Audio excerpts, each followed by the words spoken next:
अच्छा जी, होमवर्क में आप सवाल कराइएगा 7 का बी, 7 का बी और क्वेश्चन 24।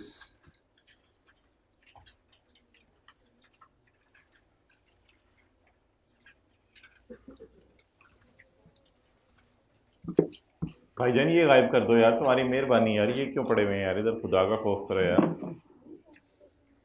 7 का बी और 24 ये ईद के दूसरे दिन ले आना, ठीक है। हाँ, ईद के दूसरे दिन तो क्लास होनी चाहिए। अच्छा,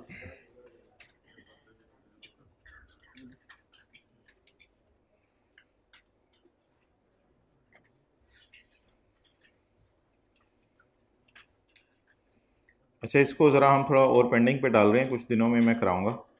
ये जो रेजिडेंट इंडिविजुअल का पॉइंट डी है, इसमें एक दो इश्यूज़ हैं, इसको भी छोड़ें। रेजिडेंट इंडिविजुअल का पॉइंट डी। अच्छा जी, कल हम ट्रस्ट पढ़े थे और यूनिट ट्रस्ट। ट्रस्ट में ये था, ट्रस्ट इज एन क्या था, जल्दी जल्दी जल्दी डेफिनेशन याद की होगी। ट्रस्ट इज एन ऑब्लिगेशन, आगे trust is an obligation attach to the ownership of cash या property arising out of confidence given to experts and accepted by experts for the benefit of an other or of an other and owner. Owner से मेरा temporary owner of cash. Unit trust, unit trust की definition बताएं। Unit trust means a trust in which beneficial interest से मुराद पैसे are divided into units so that the right of each beneficiary is determined according to number of units held। जिसके पास ज्यादा unit उसका ज्यादा right. Okay, AOP की definition में आ जाए, पेज नंबर 3 पे।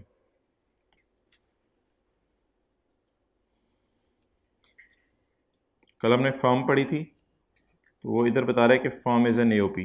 फर्म एक एओपी की डेफिनेशन में फर्म शामिल है। AOP includes the following, AOP की डेफिनेशन में फर्म शामिल है और अ हिंदू अनडिवाइडेड फैमिली। अब जिस वक्त पाकिस्तान जो है वो नया नया बना था, तो उस वक्त कुछ हिंदू फैमिलीज़ थी जो पाकिस्तान में शिफ्ट हुई थी, लेकिन वो फैमिलीज शिफ्ट होने के बाद अनडिवाइडेड रहीं, यानी 2 भाई 3 भाई इकट्ठे ही कारोबार करते रहे। If they are undivided it means they are one, if they are one means this is an AOP. तो Hindu undivided family is an example of an AOP. बहरहाल अब ये कोई कॉन्सेप्ट इतना नहीं है, तो सादा सी बात है। पता नहीं क्लास के बाद लोग पूछने आते हैं दोबारा बताएं, क्या अब इसमें दोबारा बताना है। कोई हिंदुओं की फैमिली है जो अलग अलग नहीं रह रहे, सारे इकट्ठे रह रहे हैं, तो this is considered as an AOP अगर इकट्ठे कारोबार कर रहे हैं ये। Point C, artificial juridical person. Artificial से मुराद मसनूई पर्सन, नेचुरल पर्सन नहीं, मसनूई पर्सन। और जुरिडिशियल से मुराद कानून की नज़र में। इसकी मिसाल के तौर पे लिख लें, model town young student society.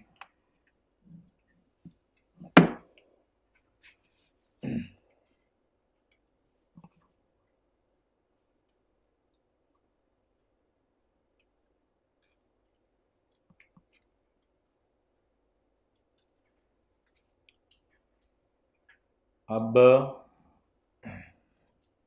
किसी को नोट्स चाहिए, हाथ खड़ा कर दें। 1 2 3 4 ला दें। थोड़ी सी इनकी क्लास पे लें कि इतने दिनों बाद क्यों आए।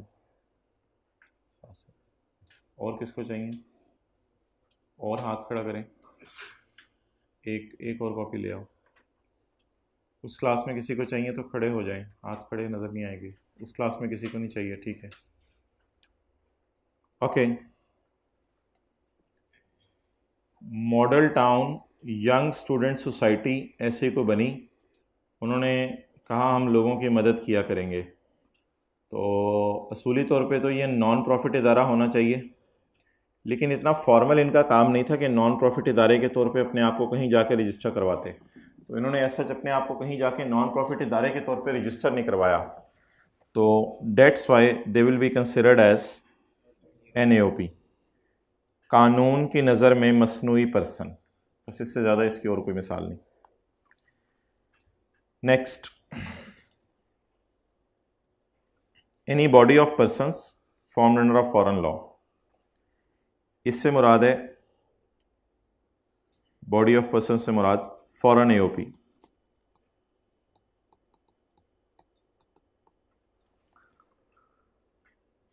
बाहर के मुल्क के अंदर किसी AOP ने, मैंने तो कहा था पाकिस्तान में AOP को रजिस्टर कराने का कोई लॉ नहीं है, लेकिन हो सकता है बाहर के मुल्क में AOP को रजिस्टर कराने का कोई लॉ हो। तो बाहर के मुल्क में किसी AOP ने अपने आप को बाहर के लॉ के मुताबिक रजिस्टर करवा लिया, तो that will be called as foreign AOP। लेकिन आपने ये नहीं कहना कि फॉरेन AOP को कल हमने कंपनी के डेफिनेशन में पढ़ा था। वो पढ़ा था, लेकिन वो कोई और बात थी। वो बात ये थी कि ऐसी फॉरेन AOP जिसको बोर्ड ज़बरदस्ती क्या कह दे, कंपनी, उस फॉरेन AOP को क्या कहा गया था, कंपनी। ऐसी फॉरेन AOP जिसको बोर्ड ज़बरदस्ती कंपनी कह दे, उस फॉरेन AOP को कंपनी कहा जाएगा, वरना उस फॉरेन AOP को कंपनी कहा जाएगा, वरना फॉरेन AOP सारी AOPs ही होती हैं, वरना फॉरेन AOPs AOP ही होती हैं। तो any body of persons formed under a foreign law. However, a company is not included in AOP, a foreign company. A foreign company is not an AOP. ये याद रखिएगा, एक फॉरेन कंपनी AOP नहीं होती। ये क्यों नहीं AOP? क्योंकि ये तो कंपनी है। एक बात बड़े गौर से सुनिएगा, फॉरेन AOP को कल हमने जबरदस्ती कंपनी बनाया था अगर उसके बारे में बोर्ड कह दे, लेकिन वो कह रहे हैं कि फॉरेन कंपनी को कभी AOP ना बना देना। उल्टा काम नहीं करना कि फॉरेन कंपनी को आप AOP कहने लग जाओ। तो एहतियातन बता रहे वो कि foreign company is not an, लेकिन कल क्या बताया था, foreign AOP can be a company अगर बोर्ड कह दे। लेकिन इधर क्या कह रहे हैं, foreign company is never N AOP, क्योंकि कंपनी तो कंपनी है, उसको AOP नहीं कहना। तो बड़े को छोटे कह के नहीं बुलाना, वो तो मसला हो जाएगा। कंपनी तो बड़ी चीज़ है। अच्छा, कुछ लोग क्लास के बाद आके पॉइंट D में सवाल पूछते हैं कि कंपनी वाला पॉइंट D और AOP वाला पॉइंट D, इसमें ज़रा फ़र्क बता दें। फ़र्क क्या है इसमें? कुछ भी नहीं फ़र्क, यानी डिफरेंस जानना तो आसान है। ये था कि कुछ लोग मिले थे और बाहर के कंपनी लॉ में अपने आप को रजिस्टर करवाया था। तो कुछ लोग मिले और बाहर के कंपनी लॉ में अपने आप को रजिस्टर करवा दें, वो क्या समझी जाएगी, कंपनी। और कुछ लोग मिले और बाहर के AOP के लॉ में अपने आप को रजिस्टर करवा दें, तो वो क्या समझे जाएंगे, AOP। और एहतियातन बता रहा है, फॉरेन कंपनी को जिंदगी में कभी भी AOP नहीं कहना, लेकिन फॉरेन AOP को कंपनी कह सकते हैं अगर बोर्ड कह दें। ले आओ। अच्छा जी, आगे आए मेंबर होते हैं पार्टनर्स। इधर थर्ड रो में मेंबर्स होते हैं पार्टनर्स।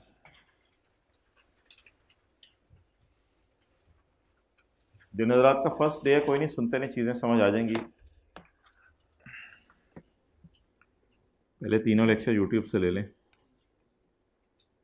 यार, वो कल वाला भी अपलोड करवा दें, तीसरा भी, या हुआ है अपलोड वो कल वाला। अच्छा, टैक्स ऑन टैक्सेबल इनकम।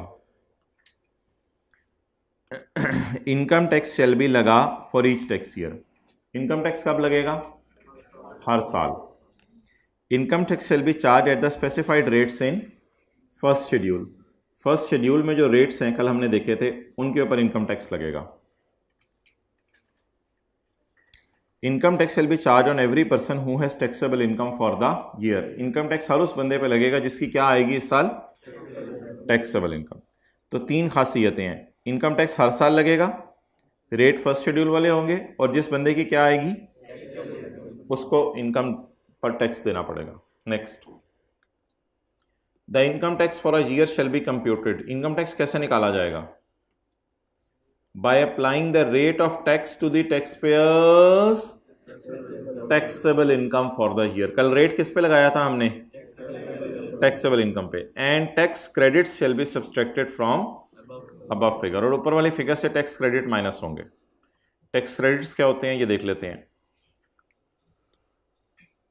अच्छा जी, कल हमने बात की थी salary, business, property, capital gain, other source, और इन सब के टोटल का नाम हमने रखा था टोटल इनकम।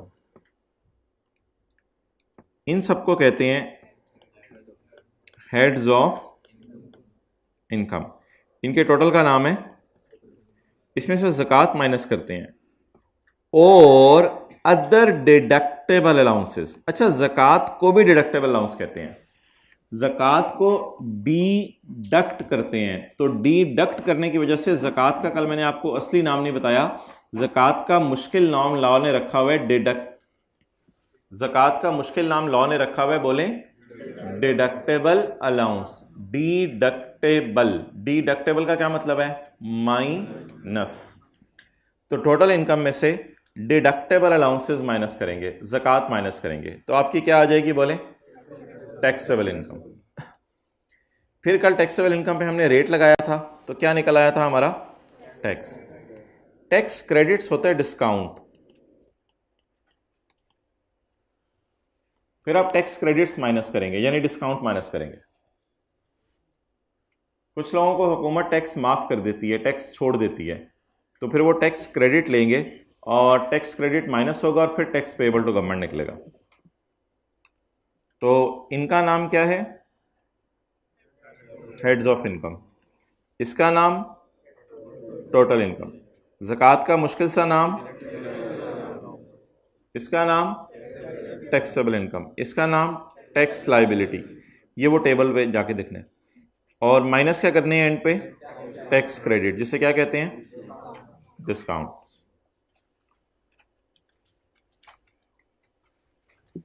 ओके, एक अब ये बड़ी इंपॉर्टेंट डिस्कशन है आज, जो ज़रूरत फर्स्ट डे आए हैं वो भी टेंटिवली सुनिएगा। ये 4 हेड्स में हम इनकम कमा सकते हैं, 5 हेड्स में। या नौकरी कर सकते हैं, या कहीं कारोबार कर सकते हैं, या कोई घर किराए पे दे सकते हैं, या कोई शेयर वगैरह ख़रीद के बेच सकते हैं, या इसके अलावा अगर और कोई इनकम है वो कमा सकते हैं। तो ये 5 किस्म की इनकम्स हम कमा सकते हैं। अब टैक्स लगाने के लिए अगर आप रेट देखें तो ये टेबल आपको 2 मिलेंगे, एक ये टेबल मिलेगा और एक अगले सफ़े पे। जिन्होंने नोट्स डाउनलोड किए हैं ऑनलाइन वालों ने पेज 5 और 6, जिन्होंने लेट ऑनलाइन क्लासें ज्वाइन की हैं तो किताब के अंदर चैप्टर 4 पे देख लें। एक पहले सफ़े पे टेबल होगा, एक अगले सफ़े पे टेबल होगा। एक के साथ टेबल 1 लिखा होगा, अगले के साथ टेबल 2 लिखा होगा। अच्छा, अब ये जो 2 टेबल हैं, इन दोनों टेबल्स के अंदर क्या डिफरेंस है ये हमने देखना है।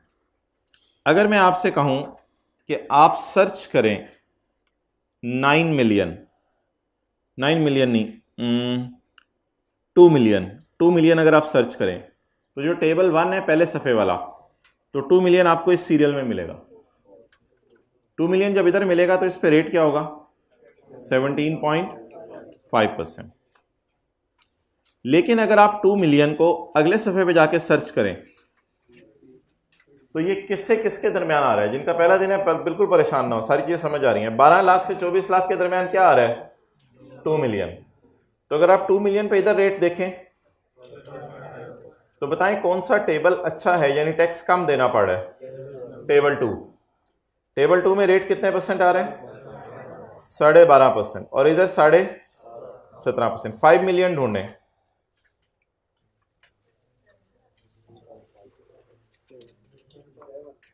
टेबल 1 में 5 मिलियन पे कितना आ रहा है? 32 पॉइंट। अगले सफ़े पे जाएं, कितना आ रहा है? 25%। तो टेबल के पे रेट क्या लग रहा है? कम लग रहा है। तो टेबल 1 फायदे का या टेबल 2? अब ये हमारी चॉइस है कि जो मर्जी लगाएं टेबल, या लॉ बताएगा? लॉ बता चुका है वो मैं आपको आज बताने लगा हूं।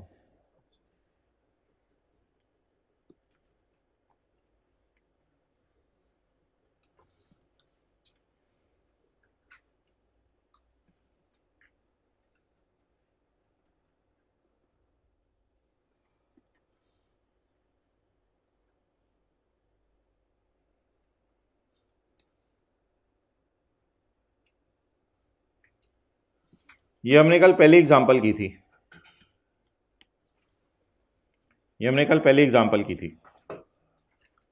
हमें पेपर में कैसे पता चलेगा कि टेबल 1 लगाना है या टेबल 2 लगाना है। मैंने जानबूझ के आपको सारे वो सवाल करवाए थे जिनमें टेबल 1 करवाना था। टेबल 1 कैसे पता चलेगा लगाना है, उसके लिए हम एक काम किया करेंगे, पेपर में एक चीज किया करेंगे, वो एग्जामिनर को शो नहीं करेंगे, हम सिर्फ कैलकुलेटर पे करेंगे। कैलकुलेटर निकालना पड़ेगा उसके लिए। अब मैं एक चीज करने लगा हूं कैलकुलेटर के ऊपर, ला आपके साथ वाले को कैलकुलेटर दे।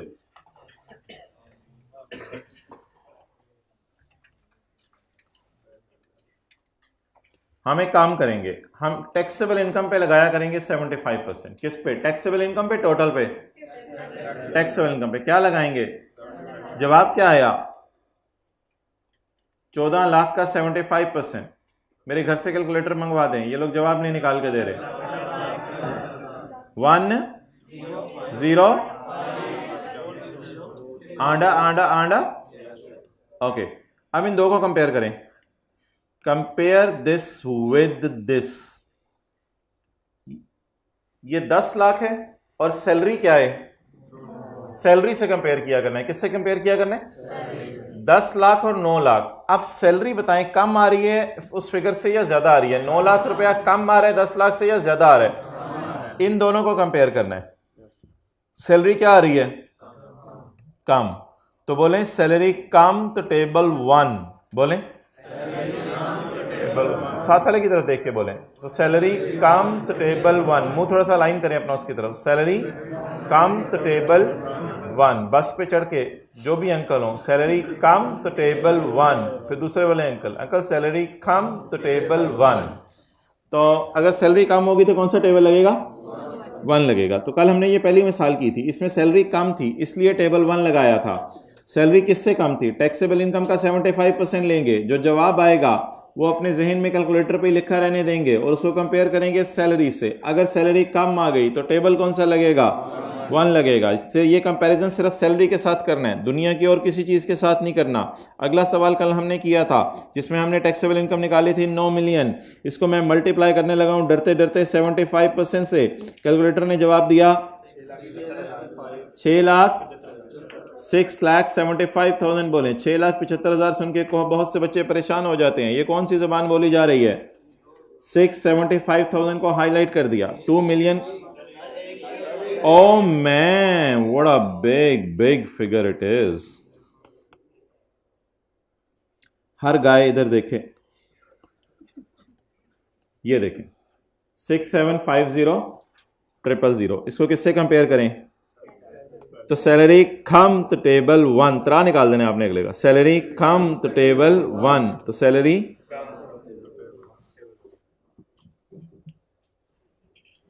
आहिस्ता आहिस्ता साथ वाले के कान में ना 1-2 दफा बोल दें, आहिस्ता आहिस्ता बिल्कुल। सैलरी कम तो टेबल 1। तो सैलरी कम तो टेबल 1। बस हो गया 2 दफा। अगला सवाल ट्राई करें जी। अगला सवाल कल हमने ये किया था। अब ये सवाल आपके पेशे खिदमत है जी। जल्दी जल्दी बोले बोले बोले बोले बोले। टैक्सेबल इनकम को पकड़ें, जान ले लें टैक्सेबल इनकम की। टैक्सेबल इनकम को हाजिर किया जाए। जी जी बादशाह साहब हाजिर है टैक्सेबल इनकम। इसको छुरी चला दी जाए। बादशाह कितने नंबर वाली? 75% वाली छुरी चलाई जाए। 4 मिलियन का 75% कितना आ रहा है? 3 मिलियन आ रहा है। इसको कंपेयर किया जाए सैलरी से। बादशाह सलामत सैलरी नजर नहीं आ रही। चपेड़ मारूं तुम्हें, सैलरी क्यों नहीं नजर आ रही? ये देखो इनकम फ्रॉम सैलरी 0 है इसकी। अब कंपेयर कर लेते हैं। सैलरी तो इसकी है ही नहीं, 0 है। इसको हाईलाइट किया जाए, इसको हाईलाइट किया जाए। जी बिल्कुल हाईलाइट कर दिया गया। इसके साथ लिखा जाए कम। तो सैलरी कम तो टेबल 1। तो सैलरी कम तो टेबल 1। Salary cum table 1। तो सैलरी कम टेबल 1। अगला सवाल करें जी। नया सवाल, ताज़ा ताज़ा, फ्रेश, अभी अभी तंदूर से निकला, जल्दी जल्दी। ओहो सॉरी, रोज़ों में ऐसी मिसाल नहीं, अभी अभी फैक्ट्री से निकला है। चले जल्दी जल्दी जल्दी जल्दी जल्दी। दो पराठे खाए तीन, दो खाए तीन, दो खाए तीन, दो खाए तीन, दो खाए तीन, पराठे खाए नहीं, दो तीन, एक दो, एक दो, दो तीन पराठे कितने, चार, तीन तीन, और माशाल्लाह दो तीन एक, दो मिल के तीन। चले चले चले जल्दी करें, टैक्स निकालें इसका।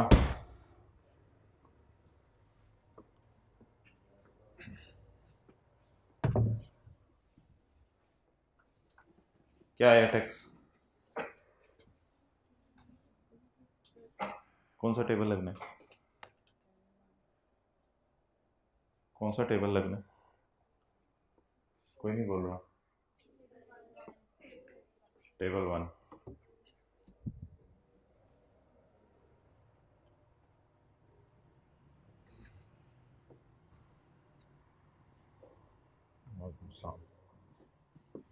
मोबाइल चाहिए भाई, मोबाइल इस क्लास से एक मोबाइल चाहिए, जल्दी जल्दी, कोई एक मोबाइल आप निकाल दो, मुश्किल हो जाएगा। अच्छा चलो आप निकाल दो यार, एक मोबाइल चाहिए, आपको तो देखा हुआ मैंने पहले, निकालो आप दे दो यार, सॉरी सर। जल्दी नहीं, सॉरी, ओहो कल दे दोगे, नहीं सर, वो ट्रैवलिंग ज़्यादा।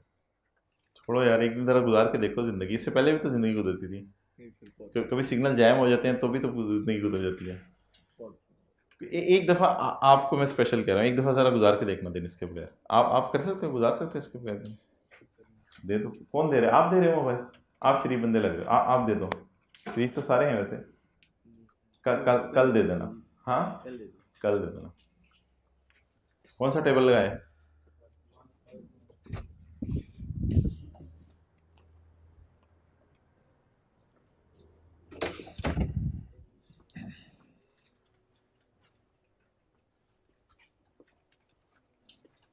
भाईजान कितने साल में टैक्स निकलेगा,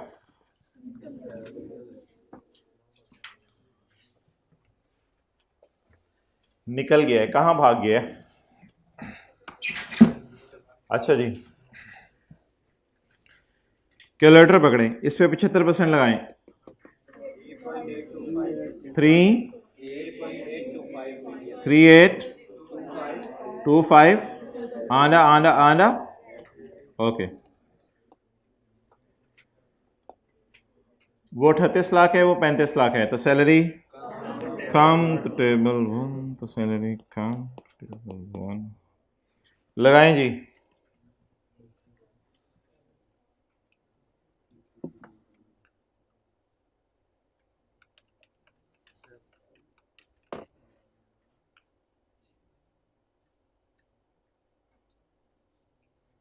हाँ जी, 51 लाख, सीरियल नंबर 7, 6 लाख जमा 32.5 तो 32.5, 32.5 multiplied by guy, multiplied by, ये फिगर कितनी है, 4 मिलियन, ये फिगर कितनी है, 5.1, 5.1 और 4 का डिफरेंस कितना आ रहा है आजकल, 110000। जवाब ही दे दें आज मुझे, 10500, तो 51 लाख पर 10 लाख हुकूमत को देना है सिर्फ। मैं इसको मिटा रहा हूँ, ये एग्जामिनर को आपने शो नहीं करना, दर दर दर दर दर दर दर दर।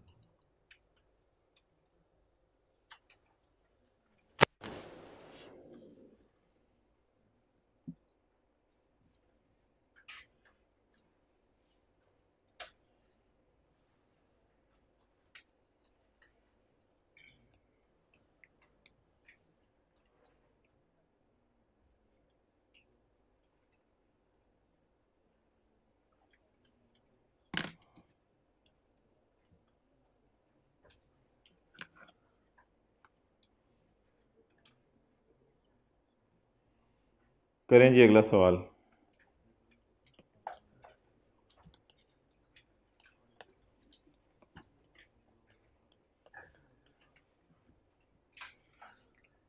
Income from salary 1340000, income from other source 300,000, total income 1640000, zakat 10,000, taxable income 1630000. Note करें पहले।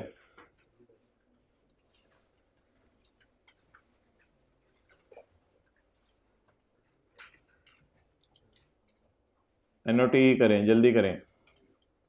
रजिस्टर वापस चला गया बैग में, तो दूसरा रजिस्टर निकलने लगा है। लो जी, FR1 का निकाला हुआ था पहले,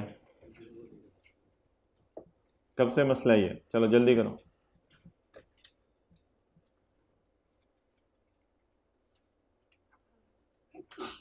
टैक्स कैलकुलेट कर लें तो साथ वाले के सर पे शफकत का हाथ रखें, इससे पता चल जाएगा आपने टैक्स निकाल लिया। भाई जनाब बॉल पॉइंट पकड़ी हुई फिर भी शफकत का हाथ रख रहे हो, भी आप टैक्स निकाल रहे हो। टैक्स निकालने के बाद शफकत का हाथ रखें।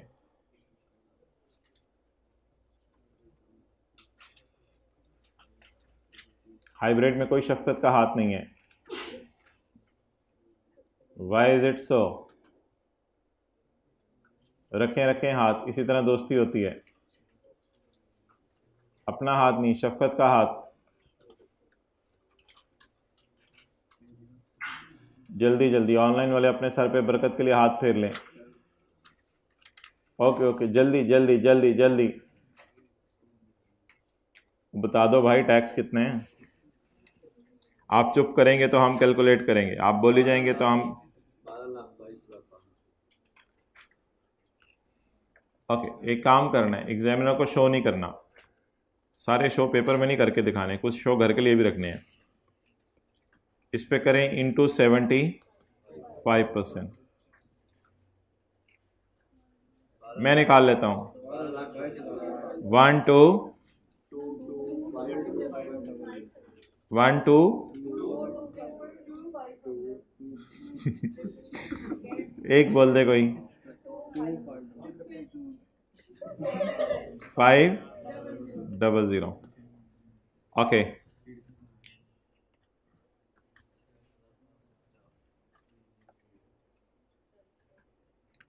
तो सैलरी कम तो टेबल 1, तो इधर तो सैलरी ज़्यादा आ रही है, यानी 122 इधर है और ऊपर 134 है, तो 134 इज़ ज़्यादा देन 122, चाहे 1 रुपया भी ज़्यादा हो, चाहे 1 रुपया भी ज़्यादा हो। 13 इज़ ग्रेटर देन 12। दिल में बोलें, बड़ी बात बताई। 13 इज़ ग्रेटर देन 12। तो नहीं, बड़ों के सामने ऐसे नहीं बोलते, शर्म नहीं आती? खड़े हो, निकल जाओ तुम क्लास से, तुम्हारी। अच्छा जी, अब इसको मिटा दें, ये सिर्फ शो था।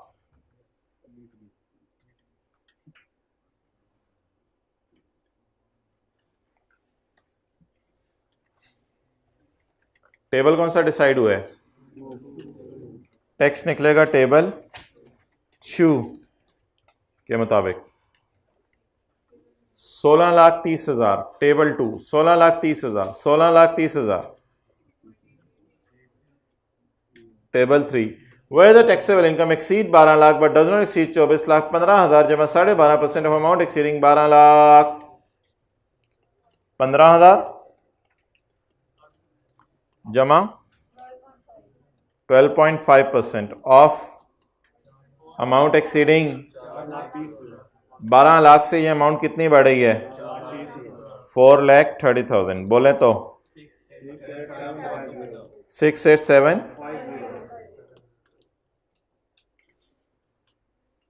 ये इसका टैक्स निकला है।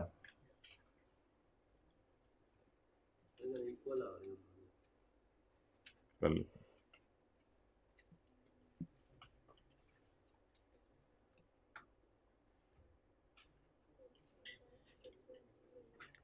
पेज 9, बल्कि आप इधर से करें बस। पेज 9 पर क्वेश्चन 7 मैंने खोला है, ये करते हैं सॉल्व।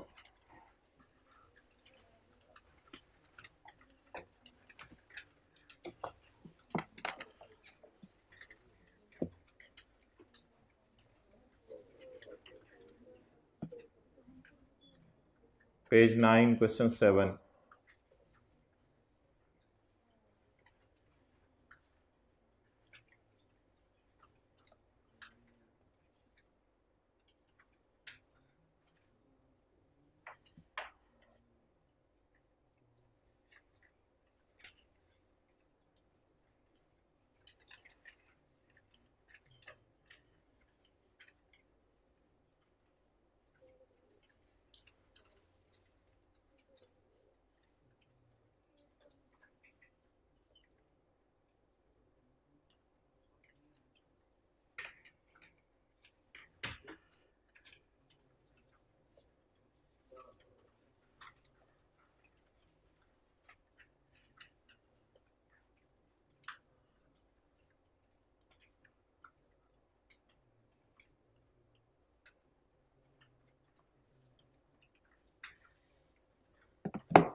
ओके,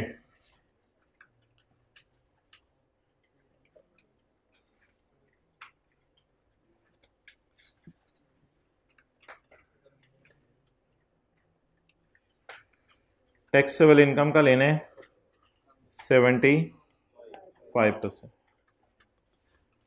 जी बताएं। 4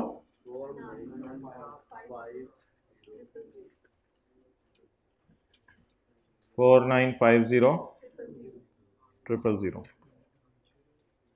इसको कंपेयर करें, सैलरी कम नहीं, सैलरी ज़्यादा। टेबल 2 लगाएं जी, अमाउंट बताएं कितनी है। अब इसको मिटा दें 75% को, इसका कुछ नहीं करना।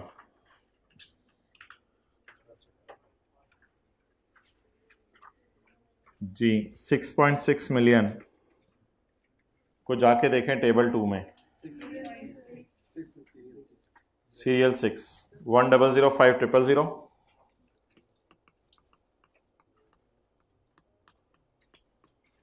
जमा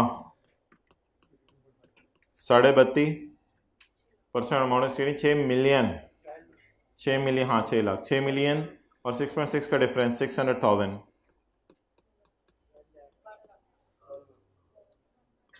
1 2 आना आना आना आना आना। Okay, why are you doing खुरा? क्वेश्चनेट करें।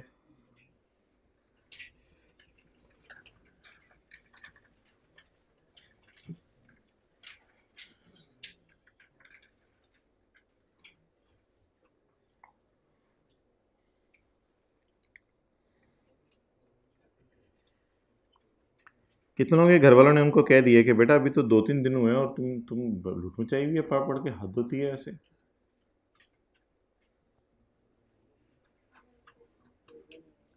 कितने लोग रोजाना का रोजाना याद करके लिख रहे हैं? कितने लोगों ने सोचा था इस दफा पहले दिन से याद करके लिखा करेंगे? सोचा था, देखें 3 दिन बाद ही था शुरू हो गया है, तो फिर आगे क्या ठा ठा होगा।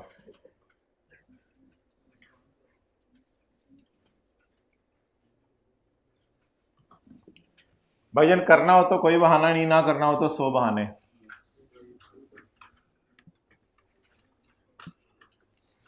हजारों साल नरगिस अपनी बेनूरी पे रोती है, फिर कहीं होता है चमन में दीदावर पैदा।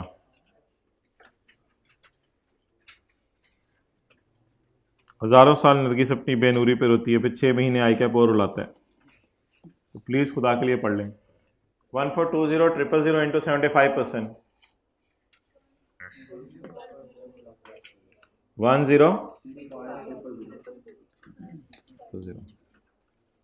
तो सैलरी कम तो टेबल 1।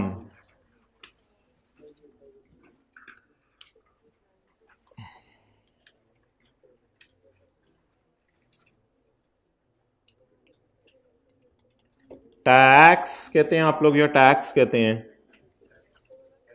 छोड़े मेरे, वापस आ जाए, टैक्स निकालें। 1420 000 टेबल 1 में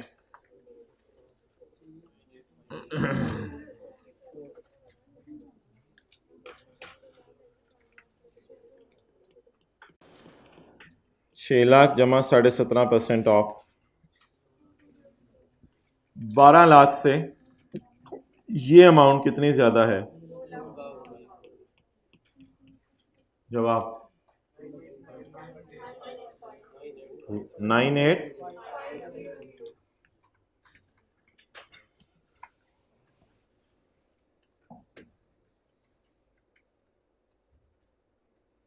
ओके नेक्स्ट, अब टेबल्स पे आ जाए।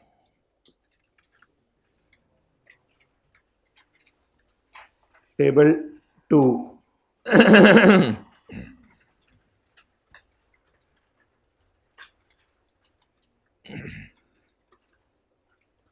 टेबल 2 कब लगेगा? Where the income of an individual chargeable under the head salary. Where the income of an individual chargeable under the head salary, income from salary, exceeds means greater than 75% of taxable income, 75% of taxable income. तो जब कभी जिंदगी के किसी मोड़ पर ये वाला सिनेरियो बना तो तब आपने टेबल 2 लगाना है. Salary should be greater than 70, तो सैलरी ज्यादा तो टेबल 2, तो सैलरी कम तो टेबल 1, तो सैलरी कम तो टेबल 1, सैलरी कम तो table 1. Where the income of an individual under the head salary is greater than 75% of the rate of the tax to be applied shall be as set out in the following fruit chart, following table. तो नीचे वाले table का rate लगेगा. Done.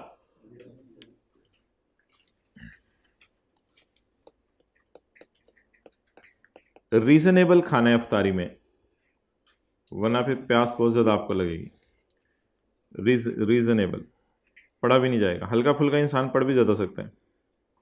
फिर दूसरा कभी इधर गिर रहा होता है, कभी इधर गिर रहा होता है, कभी इधर गिर रहा. उठ बबलू चल उठ, वो फिर इधर उठ बबलू उधर हो जाए. तो reasonable.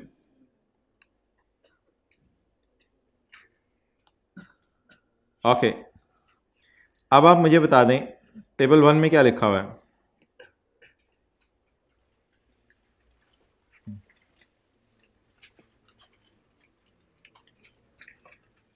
The rate of tax imposed on income of every individual and AOP. Her individual और AOP के ऊपर रेट ऑफ टैक्स लगेंगे एक्सेप्ट सैलरीड इंडिविजुअल. सैलरीड के अलावा.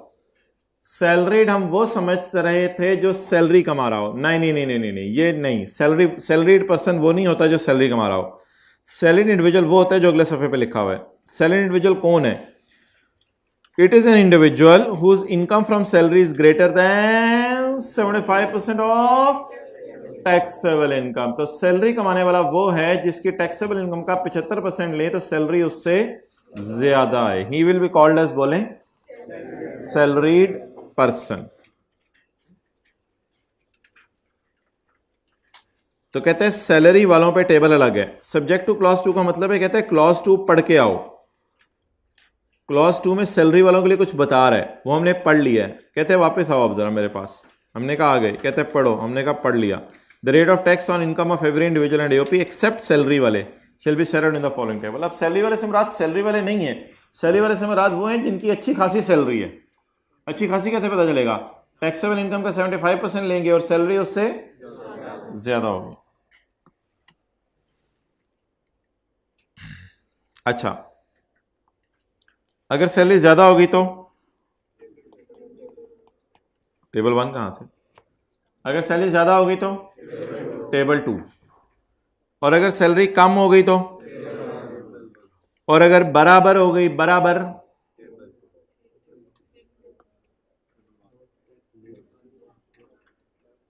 अगर बराबर हो गई, उसने लिखा हुआ एक्सीड 75%. अगर 75% से बढ़ गई, अगर 75% से बढ़ गई तो अगर बराबर हुई तो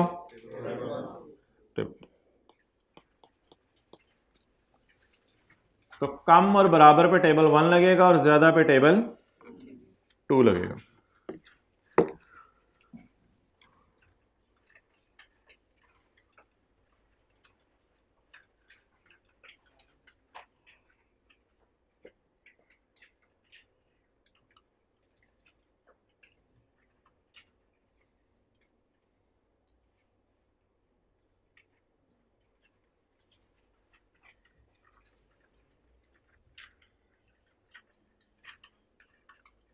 ओके, आए पेज 7 पे.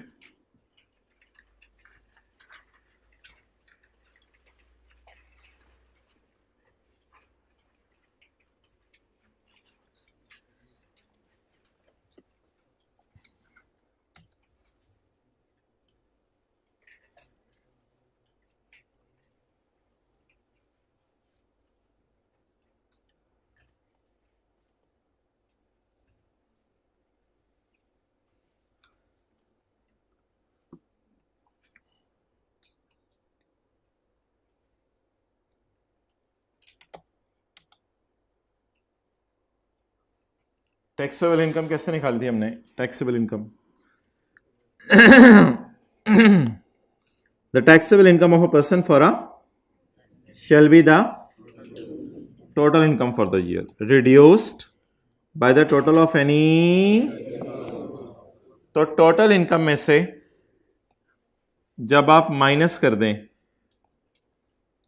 डिडक्टेबल अलाउंस तो that will be called as, बोले, टैक्सेबल इनकम। अच्छा, अब एक लाइन लिखी हुई है यहां पे, that line is very important, but not below zero, but not below zero. Umar साहब ने टैक्स ईयर 2019 के अंदर आपको ये डाटा प्रोवाइड किया, उसने कहा जी मैंने सैलरी कमाई है 2,50,000, मैंने इनकम फ्रॉम बिजनेस कमाई है 1,50,000, मैंने ज़कात दी है 470। अब अगर इसका सवाल सॉल्व करने की तरफ मूव करें तो सैलरी इनकम इसकी आ रही है 2,50,000, बिजनेस इनकम इसकी आ रही है 1,50,000, ऑलरेडी 2x पे सुन रहे हैं, पता नहीं उनके साथ क्या हो रहा होगा। 4 लाख इसकी टोटल इनकम आ रही है। अभी जो 4 लाख इसकी टोटल इनकम आ रही है तो 4 लाख में से जब हम 470 माइनस करेंगे तो कैलकुलेटर परेशान होकर 70,000 जवाब दे देगा। इसे कहते हैं जवाब दे दिया, तो कैलकुलेटर 70,000 नेगेटिव देगा। लेकिन हमारा लॉ कहता है कैलकुलेटर पे ऑन का बटन दबा दो और जो लिखा हो वही उसको गले लगाओ, वो तो ज़ीरो होगा फिर, बट नॉट बिलो। तो ये आंडे से नीचे नहीं जाना आपने, आंडे से नीचे कोई लेवल नहीं है, मैक्सिमम आंडा लेवल है। तो 4 लाख में से हम कितनी ज़कात माइनस करना चाह रहे थे? 4,70,000। लेकिन हमारी इनकम में क्या इतनी जान थी कि सारी ज़कात माइनस कर सकती? नहीं। तो जवाब -70 आ रहा था, तो हमने क्या लिख दिया? ज़ीरो। अब ये बंदा ये मत सोचिएगा कि ज़कात ज़्यादा कैसे आ सकती है, ज़कात एसेट्स पे होती है, ज़कात ज़्यादा आ सकती है, ज़कात इनकम्स पे तो नहीं होती। अब 2019 के अंदर इसको 70,000 का कोई फ़ायदा नहीं होगा और ये माइनस नहीं कर सका। इस बंदे ने हुकूमत से ये रिक्वेस्ट की कि तुम मुझे 2019 के अंदर ये माइनस नहीं करने दे रहे, खुदा के लिए मेरी प्यारी हुकूमत शहबाज शरीफ, मुझे ये 70,000 जो 2019 वाला मैंने माइनस नहीं किया, खुदा के लिए मुझे 2020 में माइनस करने दिया जाए। इस 70,000 को मैं माइनस करना चाह रहा हूं 2020 के अंदर।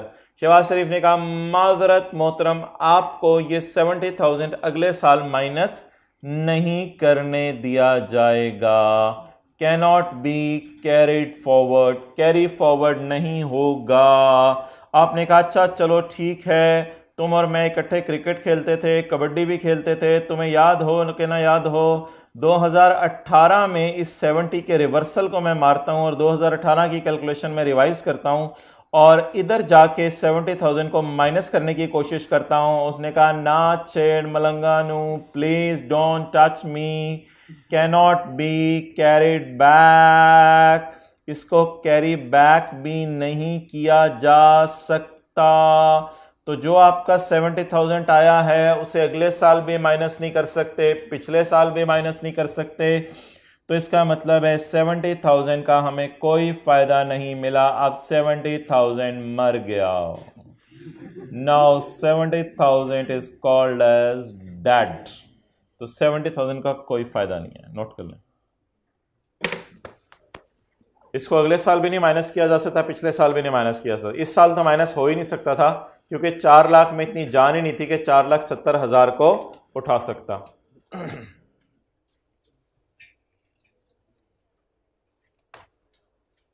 जो जरा सुस्त बंदा बैठा होता है ना उसको थोड़ी थोड़ी बस सरकार नोट कर लें। अब आप नोट करें और साथ वाले के सर पे।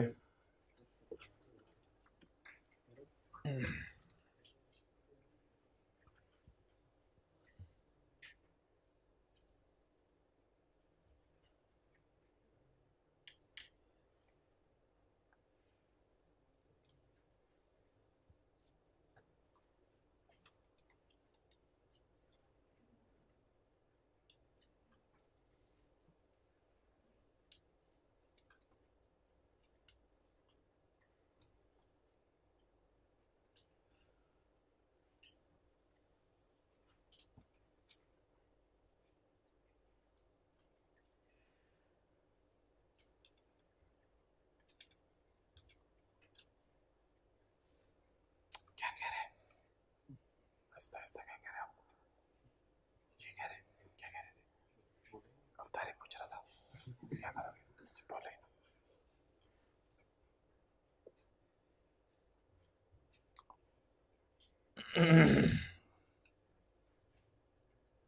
चलें जी पढ़ें इसको।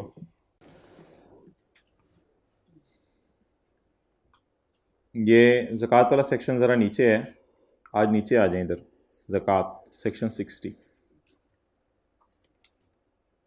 ज़कात is a deductible allowance, deductible minus करने की इजाज़त है। A person shall be entitled, एक बंदे को इजाज़त है टू डिडक्ट, कि माइनस कर ले, क्या माइनस कर ले, ज़कात जो उसने पे की है, कब, इस साल, अंडर द ज़कात एंड उशर ऑर्डिनेंस। इसका मतलब है कि ज़कात सिर्फ तब समझी जाएगी जब ज़कात एंड उशर ऑर्डिनेंस के मुताबिक जमा करवाई गई, और अगर ज़कात एंड उशर ऑर्डिनेंस के मुताबिक ज़कात जमा नहीं करवाई गई तो वो ज़कात नहीं समझी जाएगी।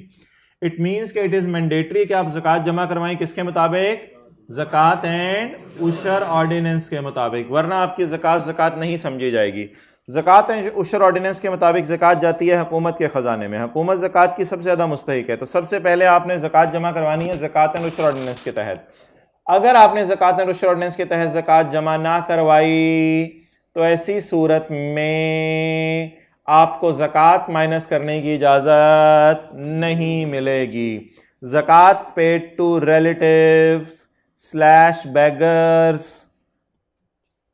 स्लैश ना लिखें वो रिश्तेदार पढ़े ना ले किताब, अच्छा, ज़कात paid to relatives slash beggars shall not be deducted because it is not considered as ज़कात एज पर ज़कात है।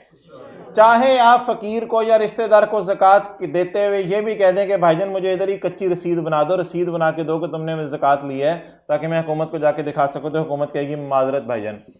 तो ज़कात सिर्फ कौन सी माइनस करने की इजाज़त है, ज़कात एंड, हाँ अगर सवाल के अंदर लिखा हुआ है ज़कात पेड अंडर ज़कात एंड उशर ऑर्डिनेंस है फिर तो कमाल चीज़ है, लेकिन अगर सवाल में नहीं लिखा हुआ ज़कात पेड अंडर उशर ऑर्डिनेंस तो हम एज्यूम फिर कर लिया करेंगे। इफ़ द क्वेश्चन इज़ खामोश, अगर क्वेश्चन खामोश है और कह रहे हैं ज़कात दी, तो हम समझा करेंगे कि ये ज़कात किसके मुताबिक दी है, उशर ऑर्डिनेंस के मुताबिक। लेकिन अगर सवाल चीख चीख के पुकार रहा है कि मैंने ज़कात रिलेटिव्स को दे दी है, मैंने ज़कात बैगर्स को दे दी है, मैंने ज़कात रिश्तेदार को हमसाए को दे दी है, तो फिर आप उसको माइनस नहीं कर सकते, क्योंकि ज़कात अंडर उशर ऑर्डिनेंस जमा कराना ज़रूरी है।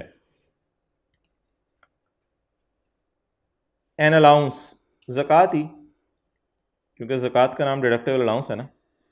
एन ज़कात for a year debt is not fully minus, कितनी फुली माइनस नहीं हो सकी थी, a zakat that is not fully minus shall not be refunded, shall not be carried forward to अगला साल, shall not be carried back to पिछला साल। shall not be refunded का मतलब ये है कि आप शहबाज शरीफ को जाके कहें पुत्र मेरा -70 आया है, तू मुझे टैक्स दे, +70 पे तो मैं तुझे टैक्स देता हूँ, अब तू मुझे टैक्स दे, ना ना ना ना ना ना ना ना पुत्र ये ज़ीरो ही होगा। तो 70,000 के साथ इस साल भी आपको कोई फ़ायदा नहीं मिलेगा, अगले साल भी कैरी फॉरवर्ड होके माइनस नहीं हो सकेगा, और पिछले साल भी कैरी बैक होके माइनस नहीं हो सकेगा। So that was all about ज़कात। इसको काटते, काटना आते, people are taking niche again and again, okay.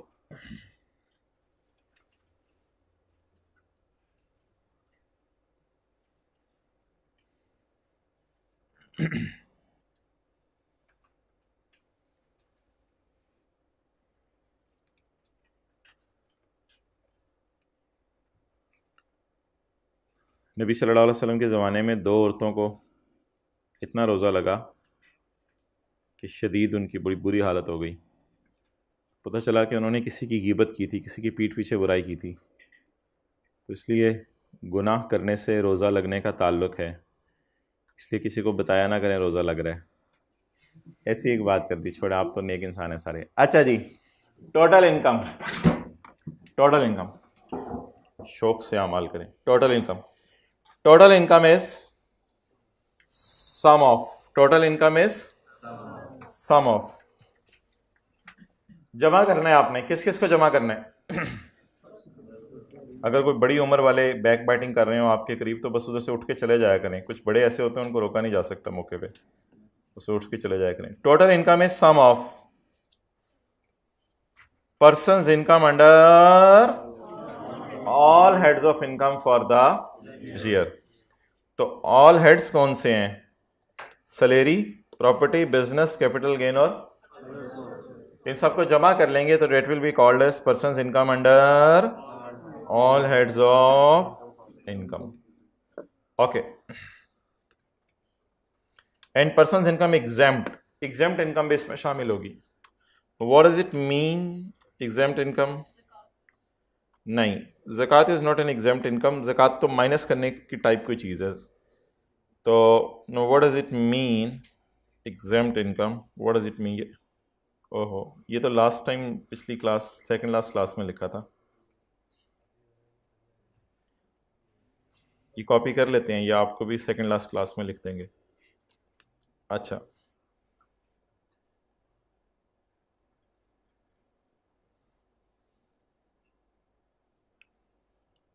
Exempt income,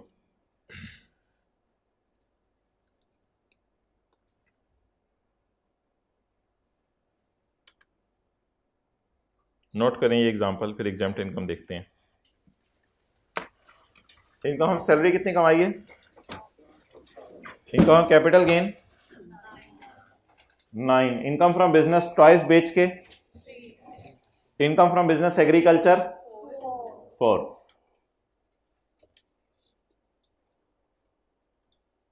ज़कात आपको लोगों ने दी है या आपने लोगों को दी है?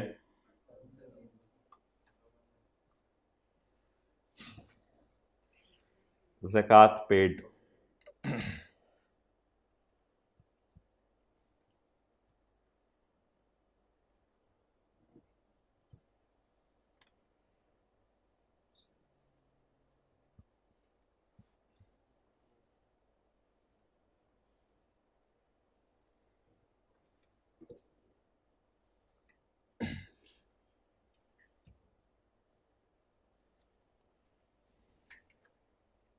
अपने घर में ज़रा नज़र रखा करें, सब सारे ज़कात देते रहें, कैलकुलेशन भी सही कर रहे हों।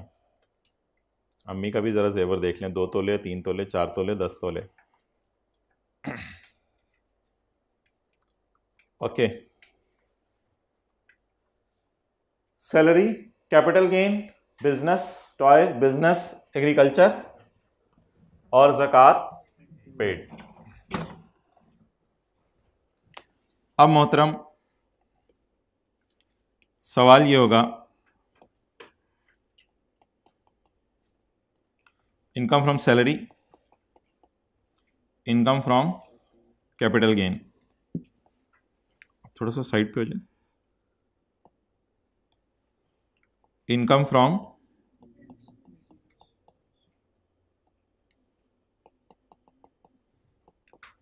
From business agriculture. मोहतरम ये इनकम माफ है। पाकिस्तान में आप अंब के बाग लगाएं, किन्नों के बाग लगाएं, जामन के बाग लगाएं, सब माफ है, इस पर टैक्स नहीं है पाकिस्तान में। एग्रीकल्चर इनकम पाकिस्तान में क्या है? माफ है, एग्जेम्प्ट है।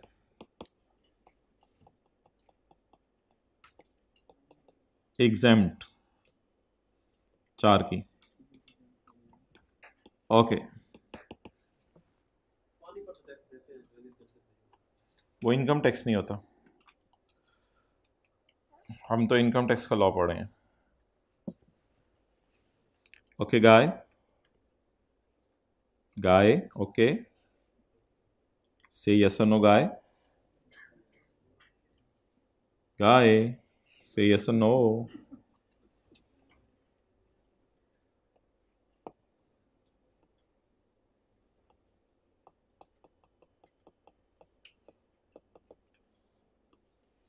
ना ना ना, बोलना नहीं, बोलना नहीं। क्लास के बाद ले जाइएगा, साथ वाले को बोलते रहिएगा। अच्छा जी, टोटल बताएं।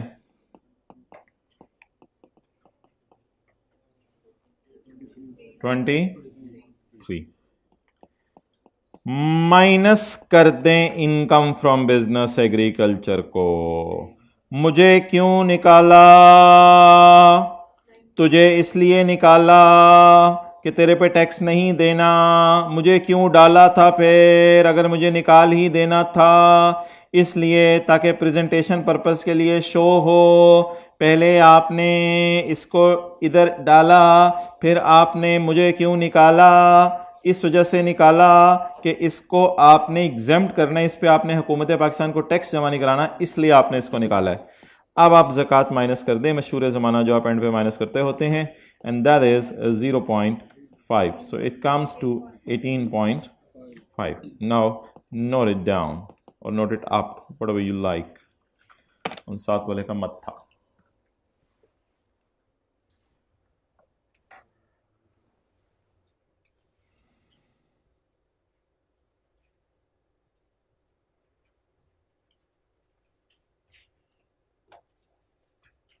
तो अगर कोई इनकम एग्जाम्प्ट है जिस पे हुकूमत ने कह दिया हुआ टैक्स देना माफ है, तो उसको आप ऐड भी करेंगे और माइनस भी करेंगे।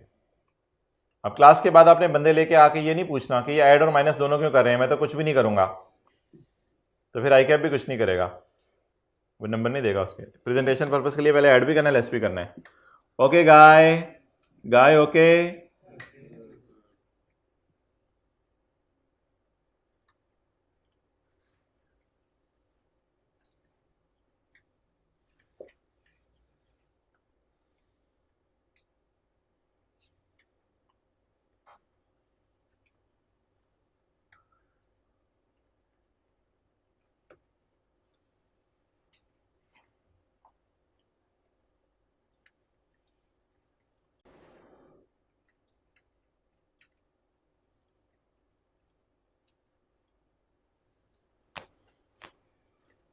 ओके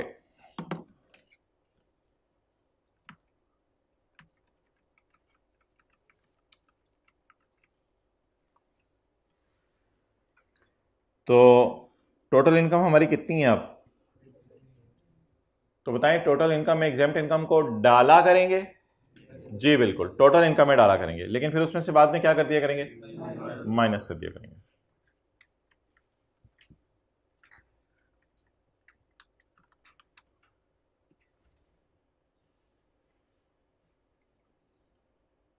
पढ़ें। The total income is sum of person's income under all heads of income, and the person's income, all heads की इनकम कितनी थी? 7 जमा 3 जमा 9, और एग्जाम्प्ट इनकम कितनी थी?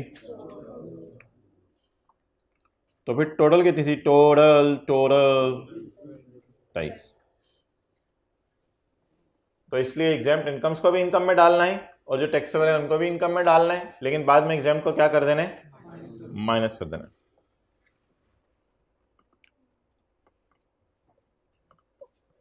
Okay, for imposing the tax, tax लगाने के लिए, in calculating the total income, your income में be classified under the following head: salary, property, business, capital gain and other source.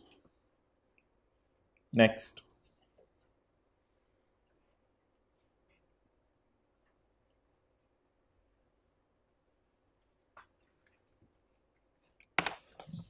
अच्छा जी,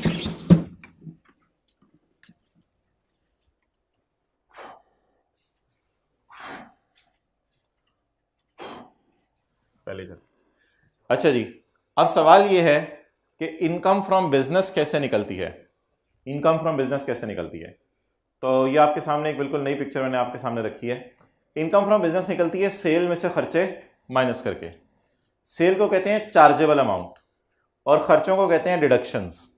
तो एक साहब कहते हैं कि मैंने 70 रुपए की बोतलें बेची हैं, तो दुकान का किराया भी पे किया होगा, बोतल खरीदी भी होगी, मुलाजमीन की तनख्वाहें भी पे की होंगी, तो 70,000 इनकी सेल समझ लें या 70 रुपीज़, और 20 रुपीज़ इनके खर्चे समझ लें, तो इनको इनकम फ्रॉम बिजनेस कितनी आई?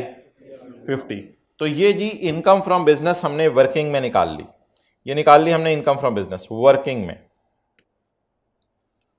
अब जब ये इनकम फ्रॉम बिजनेस हमने वर्किंग में निकाल ली, तो अब जब न्यूमेरिकल का फेस बनाएंगे हम, तो न्यूमेरिकल के फेस के ऊपर इसकी इनकम फ्रॉम बिजनेस कितनी आ गई? 50, सेल में से खर्चे माइनस करके। इसी तरह न्यूमेरिकल के फेस पे सैलरी आएगी, प्रॉपर्टी, अदर सोर्स वगैरह, टोटल इनकम आ गई। टोटल इनकम में से क्या माइनस कर दी? ज़कात। ज़कात सवाल में दी नहीं हुई, 0, तो क्या आ गई? Taxable income. अब क्या मैं इसको ये कह सकता हूं कि ये 50 ऐसे आया है, यहां पे जरा दोबारा अगर मैं लिख दूं 70 माइनस 20, तो 50 कैसे आया है? 70 माइनस 20। इसको वर्कआउट करके भी निकाल सकता हूं मैं, फेस पे भी लिख के दिखा सकता हूं, एक ही बात है। अब सवाल यह है कि ये जो 20 रुपए है, जिसको मैं स्काई ब्लू से हाईलाइट कर रहा हूं, इस 20 रुपए को क्या कहते हैं? इस 20 रुपए को कहते हैं डिडक्शन। क्या कहते हैं? इस 20 रुपए को कहते हैं डिडक्शन। और ये किसी हेड में खर्चा माइनस हुआ है। ये टोटल इनकम से पहले माइनस हुआ है या टोटल इनकम के बाद माइनस हुआ है? टोटल इनकम से पहले माइनस हुआ है। ये 20 रुपए टोटल इनकम से पहले माइनस हुआ है। जब ये 20 रुपए टोटल इनकम से पहले माइनस हुआ है, तो इसका नाम है खर्चा या डिडक्शन। और ये ज़कात जो है, क्या ये डिडक्शन है या डिडक्टेबल अलाउंस है? तो ये डिडक्शन और ये डिडक्टेबल।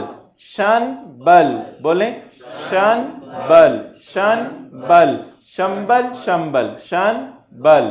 ट्राई करें, शन बल। पहले क्या? पहले शन या बल? शन पहले, बल बाद में। अब आपने दो चीजें बस पे चढ़ के करनी है। सैलरी कम तो टेबल 1, थोड़ी देर बाद शन बल, शन बल। ठीक है, तो पहले क्या माइनस करनी है? शन, फिर बल। नोट,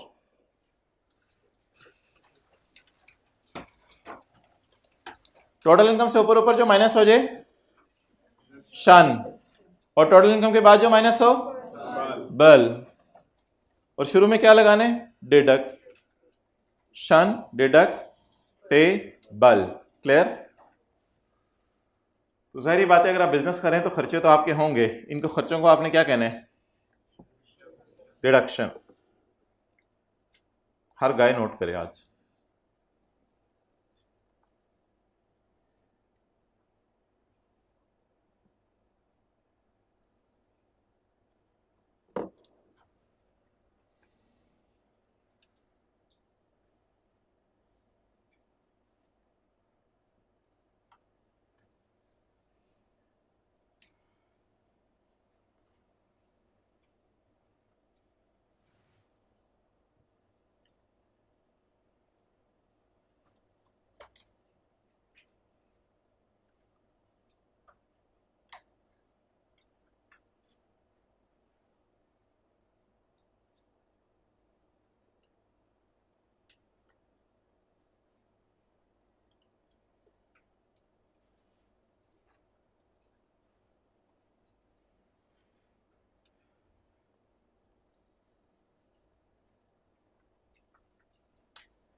जागते रहना भाइयों। ओके, रीजनेबल खाना है अफ्तारी में। याद रहेगी ये बात मगरिब तक? कल भी इसको रिवाइज करेंगे, थोड़ा थोड़ा मिजाज में आएगी।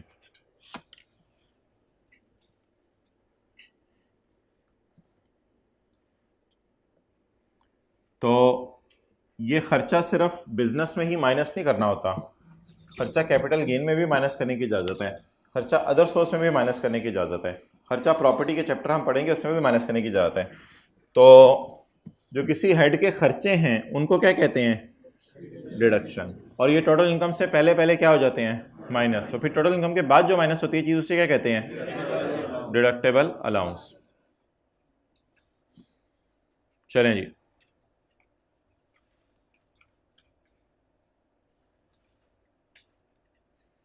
द इनकम अंडर एक एक हेड की अलग अलग इनकम निकलती है, सैलरी की अलग, बिजनेस की अलग, कैपिटल गेन की अलग। The income under head of income shall be computed by shall be the total chargeable amount derived by the person as reduced by total deductions। तो इनकम कितनी आ गई? 50। इनकम कैसे निकलेगी? चार्जेबल में से डिडक्शंस माइनस करें। तो income is equal to chargeable minus deduction. Chargeable का लफ्ज सेल के लिए है।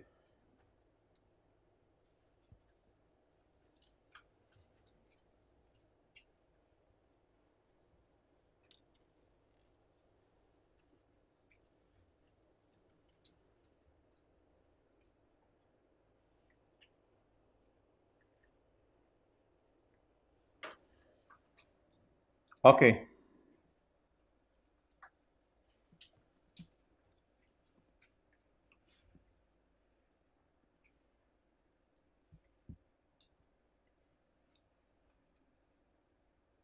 नींद is coming to you like anything guy, एनेक वाले गाय, नींद is coming to you like anything, you can have a relaxing nap, we have that bench free. अच्छा जी भाईजान, जिंदगी के किसी मोड़ पर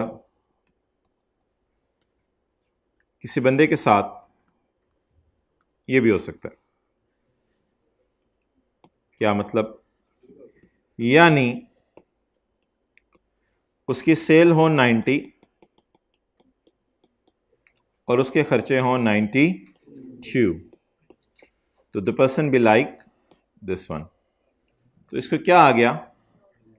लॉस आ गया। किस में? इनकम फ्रॉम बिजनेस में। इस दो का नाम लॉस, 90 का नाम और 92 का नाम रिडक्शन, और दो का नाम। इसको आपने जीरो नहीं लिखना क्योंकि ये ज़कात माइनस करके नहीं लॉस आया, ये लॉस आया खर्चे माइनस करके। इसको न्यूमेरिकल के फेस पे लेके जाना नहीं जाना, ये एक लॉसेस के चैप्टर हम पढ़ेंगे, उसमें तो बड़ी तफसीली बहस होगी। इसलिए मैंने वर्किंग आपको शो कर दी है, वर्किंग, लेकिन मैंने इस वर्किंग को फेस पे नहीं शो किया, तो फेस पे अभी इसको जाने दे, छोड़े परे। पहले बस ये समझ ले कि क्या कभी लॉस आ सकता है? जी हाँ, लॉस भी आ सकता है, नोट कर लें। तो सेल में से अगर डिडक्शंस माइनस करें तो अ टाइम में come in your life that you are sustaining a loss. बहरहाल गमों के बाद खुशियां भी आती हैं।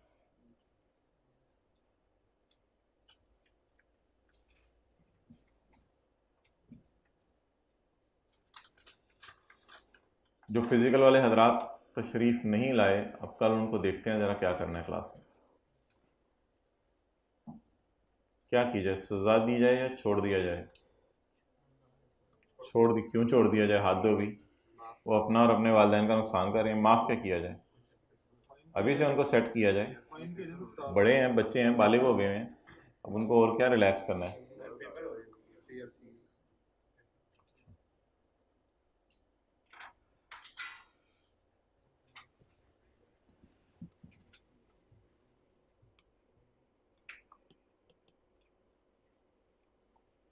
ओके, पढ़ें जी।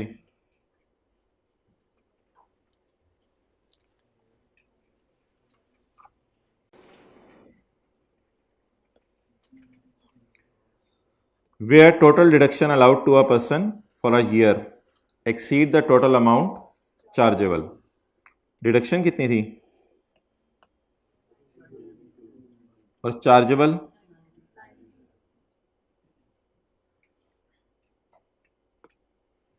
The person shall be treated as sustaining a loss for that head। तो समझ लिया जाएगा उस बंदे को क्या आ गया? लॉस आ गया। तो the person shall be treated as sustaining a loss for that head। तो समझा जाएगा इस बंदे को उस हेड के अंदर क्या आ गया? लॉस आ गया या लॉसा आ गया? लॉसा तो नहीं है, लॉसी है, छोटा सा है, हाँ 2 रुपए का। इस लॉस का करना क्या? न्यूमेरिकल के फेस पे लेके जाना है, नहीं लेके जाना? कहते हैं ज़रा छुरी थले साल हो a loss for a head of income shall be dealt with in accordance with chapter 14। कहते हैं जब आप बड़े हो जाओगे, नहा धो के आओगे बड़ी ईद के बाद, तो इंशाल्लाह फिर हम देखेंगे कि इस लॉस को क्या करना है। क्लियर? ओके।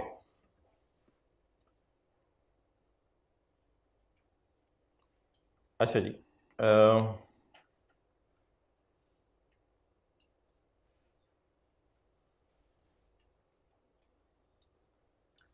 सरासिफ को जानते होंगे आप? जानते हैं? इसी कॉलेज में होते हैं। सरासिफ का स्टे पाकिस्तान में 365 डेज है। सरासिफ क्या है? Resident individual, non resident? नहीं, मैरिड अनमैरिड तो नहीं से पता चलेगा, क्या रेजिडेंट पता चलेगा ना, रेजिडेंट नॉन रेजिडेंट। सरासिफ क्या है? रेजिडेंट। अच्छा, एक बात थी, अब वो सपने तक रखिएगा। सरासिफ का एक जर्मनी में पेट्रोल पंप है, तो क्यों हंस कर रहे हो? कैसी बात है? बस मैंने ये क्या अपने तक रखना। अच्छा, अब सरासिफ दो जगह इनकम कमा रहे हैं। एक तो पाकिस्तान में कमा रहे हैं इनकम, पाकिस्तान में इस कॉलेज के अंदर रहते हुए। ये इनकम सरासिफ की टैक्सेबल है। और जो सरासिफ फॉरेन इनकम कमा रहे हैं जर्मनी में, उसके ऊपर भी पाकिस्तान की गवर्नमेंट को ये टैक्स देंगे।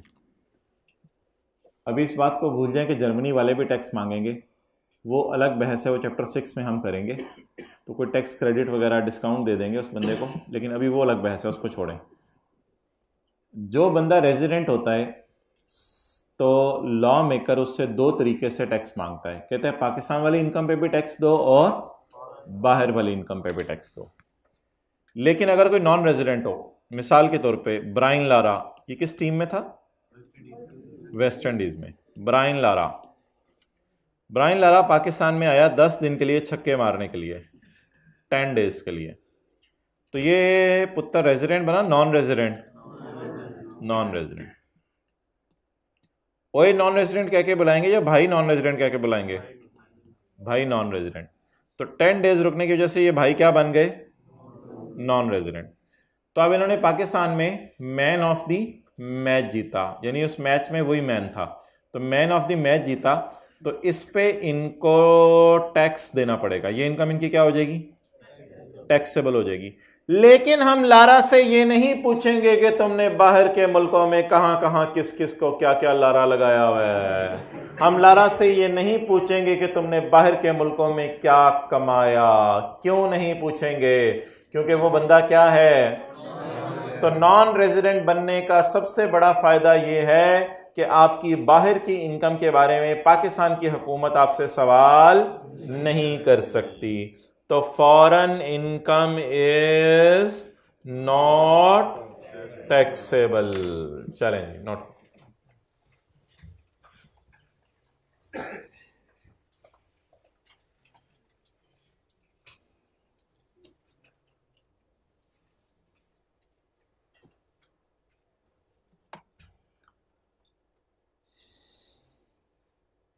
ये घड़ी को 1 मिनट आगे करना था, आज कर दीजिएगा।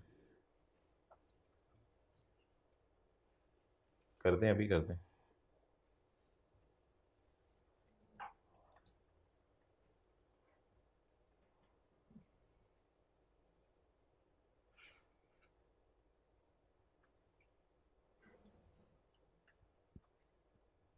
Thirty nine. ओके।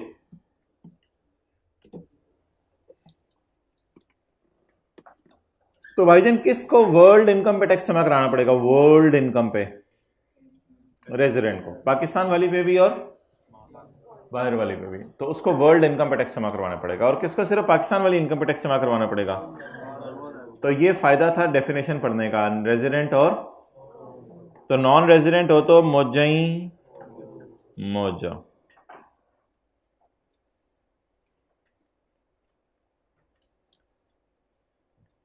पॉइंट 5।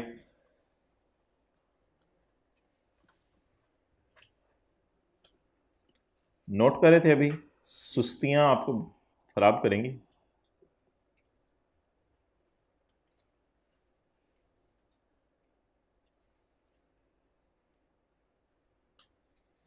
घर वालों ने ये तो नहीं समझा था क्रिकेट खेलने जा रहे हैं 23 मार्च को? कितने घर वालों को यकीन नहीं आ रहा था कि क्लास है आपके? फिर क्या क्या किया? खुद लेके आए हो घर वालों को साथ? इधर देख लें, कॉलेज खुला हुआ है, तस्वीरें खींच के भेजोगे।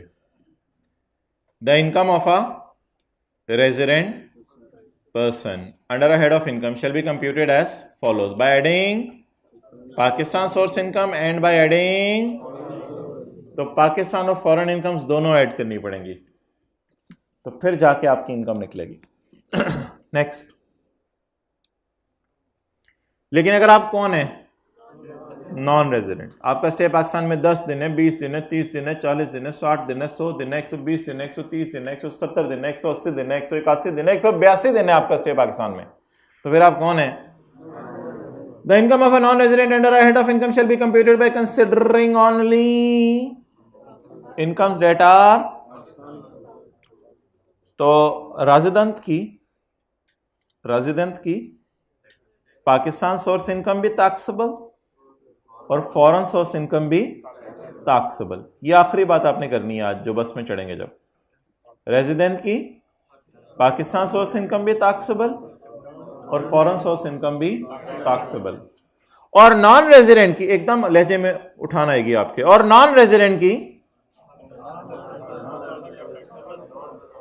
Pakistan source income taxable, foreign source income not taxable. Okay, taxable not taxable, clear? Homework वाले सवाल देख लिए कौन से? क्लोज करो।